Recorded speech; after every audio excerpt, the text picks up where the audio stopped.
प्रश्न आहे तो प्रश्न आपण समजून घ्या. आणि या बाबांनी एक सांगितलंय का हे बाबांनी जे सांगितलंय त्याला सगळ्यांनी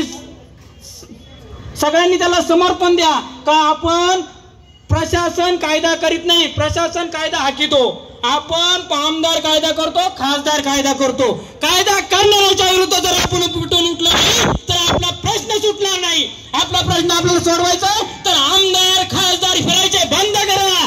महाराष्ट्रभर याचा आमदार खासदार फिरायचे बंद होणार नाही तर हा प्रश्न सुटणार नाही. शेतकऱ्यांना तुम्हाला सांगतो नुसते वासरं पाठवून पर्याय सुटणार नाही. तुम्हाला रस्त्यावर उतरावं लागेल.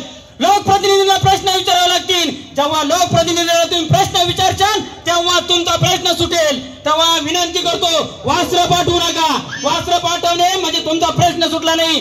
आज एक वासरं पाठवलं, उद्या 2 वासरं तुमच्या दारात येत, परवा 3 वासरं तुमच्या दारात येत. तेव्हा मी तुम्हाला विनंती करतो हे वासरं आले पहा, गाड्या पहा, गाड्याच्या गाड्या भरून वासरं पाठवू नका. माणसं या आणि माणसांनी रस्ते बंद करा. लोकप्रतिनिधी हिंडायचे फिरायचे बंद करा. जे वर तुम्ही लोकप्रतिनिधी